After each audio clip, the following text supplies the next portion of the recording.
De quoi je me mêle sur rmc.fr et 01net TV. François Sorel. Merci d'être avec nous. De quoi je mêle, l'actualité des nouvelles techno. Et en ce 12 février, il est à mes côtés, c'est Victor Jakimovic. Bonjour Victor. Salut François. Victor avec un sujet grave aujourd'hui. Très grave. Grave.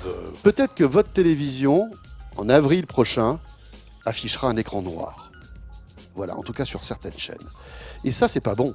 Que va-t-il se passer ? Eh bien, il y a encore une modification technique, vous le savez, de la TNT, la télévision numérique terrestre, qui a été lancée avec énormément de succès en 2005. Voilà, il y a encore une mise à jour technique et on voulait en parler dans De quoi je me mêle parce que peut-être que vous allez être concerné sur ce qui va se passer en avril prochain, Victor. En avril prochain, tout bêtement, les émissions encodées en MPEG-2. Le MPEG-2 Le MPEG-2, qui est un machin qui date de 1995, la norme. Vous savez quoi, un truc de loser, quoi. Le Ah MPEG-2, 95 de de nos loser. jours, c'est un vieux truc. Voilà. Donc, les émissions encodées en MPEG-2 s'arrêtent. On passe la TNT en MPEG-4. But de l'opération, il y a plusieurs buts. Le premier, c'est de dégager des fréquences, histoire de faire un peu de fric. L'État revend les fréquences qui servaient à la TNT, les a d'ailleurs déjà revendues pour 2,8 milliards de mémoire. Oui, puis bon, c'est ça toujours, rentre toujours dans bon les caisses, prendre, c'est bon à prendre. 2,8 milliards, hein, on est d'accord. Il les a revendus aux opérateurs de téléphone, qui eux ont du fric alors que la télé en a plutôt de moins en moins. Oui, c'est vrai qu'un média, ça gagne pas autant d'argent que les opérateurs téléphone. Oui. Bon, donc c'est une des raisons. C'est un mouvement qui n'est pas que français d'ailleurs, il est complètement international. Mais ce que je comprends pas, c'est que malgré tout, il y aura tout autant de chaînes, peut-être même plus. Oui, comment va-t-on gagner des fréquences alors que finalement on va avoir plus de chaînes ? Le MPEG-4 divise par 2 la place occupée dans l'espace hertzien. C'est-à-dire que dans un même couloir, succède au MPEG-2. Voilà, dans le même couloir, on mettra plus de chaînes en MPEG-4 qu'on met de chaînes aujourd'hui en MPEG-2. Absolument. On est d'accord. Bon, et puis on a amélioré les systèmes d'encodage qui font en sorte que quand il y a un peu de place sur le canal d'à côté qui n'utilise pas toute la place, c'est la compression statistique, en fait, c'est ça. On améliore les trucs. Très bien. Alors, en gros, qu'est-ce qui va se passer ? C'est qu'en avril, du jour au lendemain, il va y avoir une espèce de nuit bleue, en quelque sorte. Aujourd'hui, tout va être switché. Théoriquement, GFK avait publié une étude, il y a quelque temps, disant qu'il y avait 10 millions de téléviseurs qui allaient être impactés. En réalité, sur les 10 millions de téléviseurs, il y a des téléviseurs qui reçoivent la télé par autre chose que l'antenne râteau. Oui, parce que là, attention, il faut bien être précis, la TNT, c'est vraiment la réception de la télé par l'antenne râteau. La réception gratuite, avec une antenne sur le toit, branchée sur votre télé. Hein. Voilà. On est d'accord. On est d'accord. C'est là où ça va changer. Bon, et donc il y a 10 millions de téléviseurs au départ, mais plus de la moitié reçoit la télé dès aujourd'hui à travers une box. Donc la box ADSL, câble, donc machin. Il y a 4,8 millions, d'après les derniers chiffres publiés la semaine dernière par GFK, 4,8 millions de téléviseurs qui sont impactés et qui, du jour au lendemain, ne recevront plus le MPEG-2 puisqu'il n'est plus émis. Or, ils ne sont pas capables de recevoir les émissions codées en MPEG-4. Tout ça parce que 4,8 millions de foyers ont des télévisions qui ont été achetées avant la mise à jour technique des téléviseurs. C'est-à-dire que si vous avez, par exemple, à l'époque de la TNT en 2005, acheté une télévision, un écran plat, il y a de fortes chances pour qu'il ne soit que compatible MPEG-2. C'est ça ? Il y a de très fortes chances, il y a même une certitude. Une certitude, voilà. À partir de quelle année on peut dire que les téléviseurs compatibles MPEG-2, MPEG-4 sont arrivés sur le marché, Victor ? 2-3 ans après, non ? MPEG-2, MPEG-4, 2009, 2010. Ah oui, quand même. Ouais, d'accord. Donc en gros, la question que vous devez vous poser, vous qui nous regardez, si vous avez une télé que vous avez achetée entre 2005, une télé à écran plat, entre 2005 et 2009-2010, regardez bien si elle est compatible MP4. Pour ça, c'est simple, il y a un test tout bête à faire. Il suffit de regarder ce qui est écrit. Le message gouvernemental que vous avez peut-être entendu dit « vous mettez sur Arte, Canal 7 ou 57, et si vous lisez HD, si vous lisez Arte HD, c'est que votre télé est dans le coup. Donc là, il n'y a pas de souci. En avril, quand toutes les télés passeront en MPEG 4, parce qu'en plus, ça passeront en HD, on va en parler, parce qu'on va gagner, il va y avoir un gain qualitatif malgré tout. Il y aura aussi pour certaines chaînes.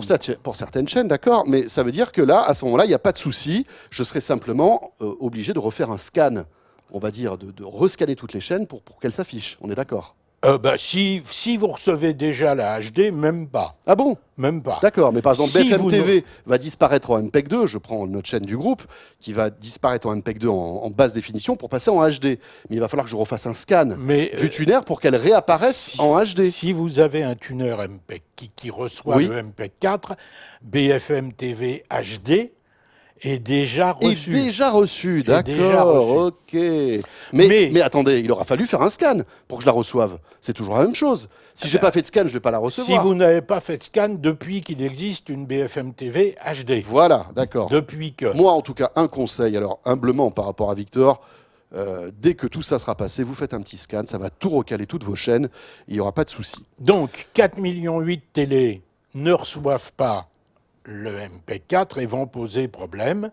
Ce sont ceux donc qui, je répète, reçoivent par l'antenne râteau et dont le téléviseur n'intègre pas ou dont le tuner extérieur, l'adaptateur extérieur, parce que dans certains cas, ils peuvent déjà être équipés d'un adaptateur extérieur, ne reçoit pas le MPEG 4, ne traite pas le MPEG 4. Dans ce cas, qu'est-ce que je fais? Est-ce que je dois jeter ma télé à la poubelle, Victor? Alors, vous pouvez, parce qu'entre-temps, la télé a fait des progrès et ce serait pas un mal, mais si, on n'a peut-être pas les moyens si aussi de économiquement vous ne pouvez pas, voilà.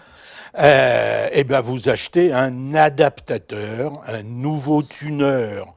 Un adaptateur, c'est bêtement un tuner télé. Sauf que celui-là sera conçu pour traiter le MPEG 4. D'accord, donc je le branche sur l'antenne. Vous le brancherez d'un côté à l'antenne, de l'autre côté à la prise Péritel de votre télé. HDMI quand même. Attendez, sur les écrans plats. Encore faut-il que votre télé ait une HDMI. Ah ouais. Ou Péritel ou HDMI. Et là, vous aurez toutes les chaînes qui apparaîtront. Voilà. Y compris en HD. Alors, avec la Péritel, ça va être compliqué en HD.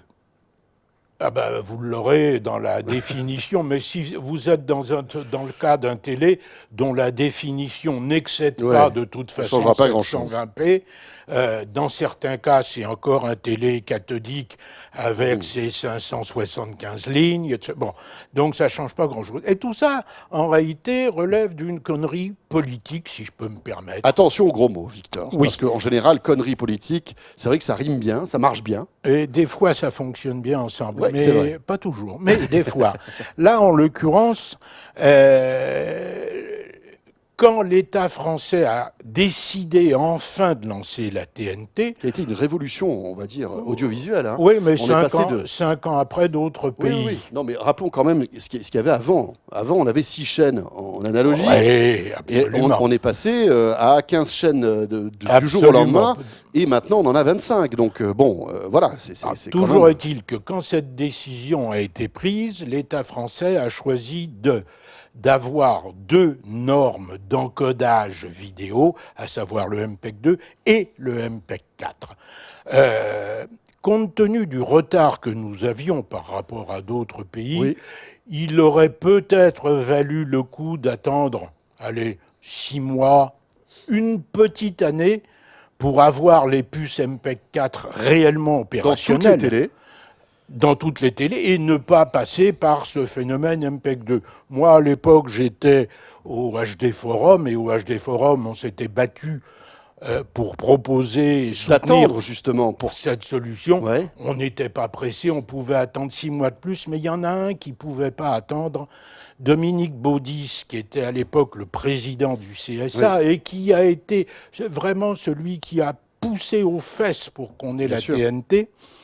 Dominique Baudis, son mandat s'arrêtait si on attendait, et c'est son successeur qu'aurait récolté les lauriers.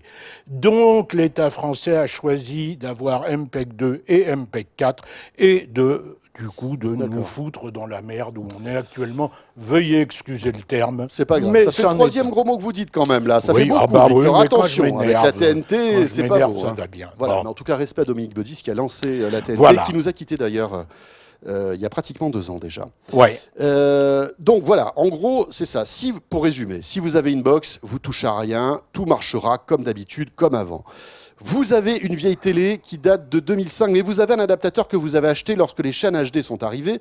Là encore, pas de souci, vous refaites un scan, ça va Non, marcher. il y a des adaptateurs qui ne sont que MPEG 2. Non, mais je disais en HD, qui fonctionnaient en Ah, HD. qui fonctionnent en HD, là, il n'y a pas de problème. D'accord. En revanche, vous avez une télé que vous avez achetée en 2005 et qui ne reçoit que les premières chaînes de la TNT et aucune chaîne en HD. Là, en avril, vous allez avoir un souci. Il va falloir ou changer de télé ou vous offrir un adaptateur. Ça coûte combien d'adaptateurs? Alors, un adaptateur, ça vaut entre 25 et 35, 40 euros. Oui.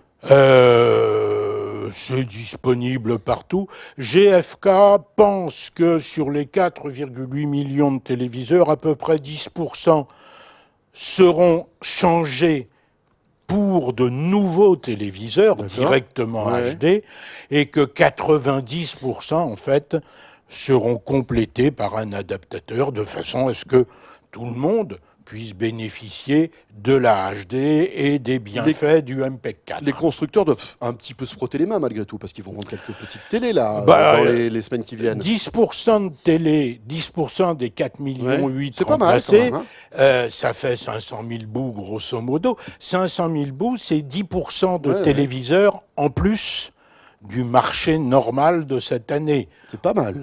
C'est pas mal, C'est hein, pas ils mal. sont pas mécontents. Est-ce qu'on va avoir des petites promos à votre avis, des petites non, les constructeurs vont faire un effort maintenant, justement. il y a des promos tout le temps, Oui, tout des le promos temps, tout tout le le temps. Bon, On ne d'accord. sait plus bien en réalité à quel moment il faut acheter ou s'il convient encore d'attendre. Mais là, on n'aura pas le choix.